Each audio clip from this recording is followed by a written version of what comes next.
আমার প্রিয় ক্লাস 10 ছাত্রছাত্রীরা, তোমাদের সবাইকে স্টাডি ফর এডুকেশন চ্যানেলে স্বাগত জানাই। আজ আমি তোমাদের জন্য নিয়ে এসেছি 4টি স্কুলের অঙ্কের প্রশ্নপত্র তোমাদের ফার্স্ট ইউনিট টেস্টের। এই অঙ্কগুলো তোমরা নিশ্চয়ই প্র্যাকটিস করো। শুধু এই অঙ্কগুলো তোমাদের ফার্স্ট ইউনিট টেস্টের জন্য নয়, তোমাদের টেস্ট এবং মাধ্যমিকের জন্য কিন্তু এই অঙ্ক খুবই ইম্পর্টেন্ট। অঙ্ক আমরা যত বেশি প্র্যাকটিস করব তত কিন্তু আমাদের অঙ্ক রেডি হবে। সেজন্য আমি তোমাদের 4টি স্কুলের প্রশ্নপত্র দিলাম এবং এই অঙ্কগুলো তোমরা অতি অবশ্যই করো, এবং যেটা অসুবিধা হবে আমাকে কমেন্ট বক্সে লিখে জানিও, আমি তার অ্যান্সার তোমাদের করিয়ে দেব। প্রথমে দেখে নিই প্রথম একটি স্কুলের অঙ্কের প্রশ্নপত্র।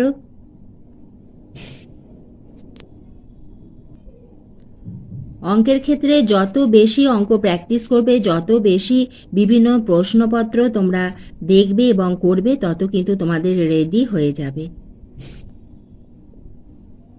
সেজন্য আমি বিভিন্ন স্কুলের প্রশ্নপত্র তোমাদের দেখাচ্ছি।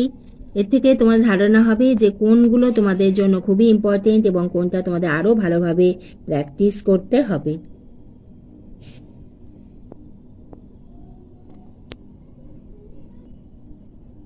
সরল করো।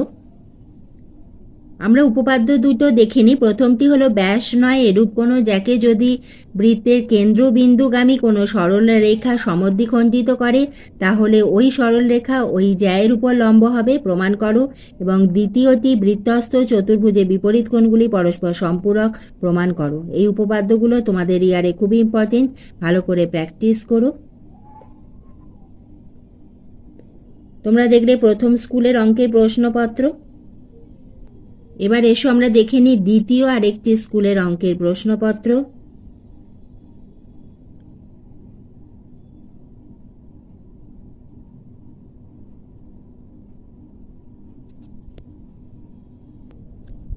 তোমাদের ফার্স্ট ইউনিট টেস্টের পরে কিন্তু আমি তোমাদের দিতে থাকবো তোমাদের সেকেন্ড ইউনিট টেস্টের প্রতিটি বিষয়ের প্রশ্নের উত্তর, সাজেশন সবকিছুই আমি তোমাদের দেওয়া শুরু করে দেবো।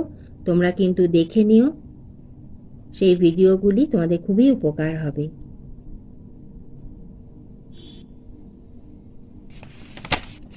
তোমরা দেখছো দ্বিতীয় আরেকটি স্কুলের অঙ্কের প্রশ্নপত্র। এই কলমের অঙ্কটা খুবই ইম্পর্টেন্ট।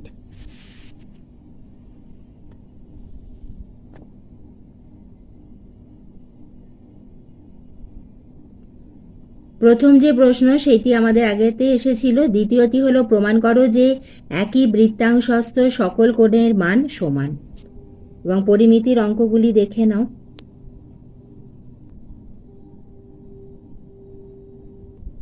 এবার এসো আমরা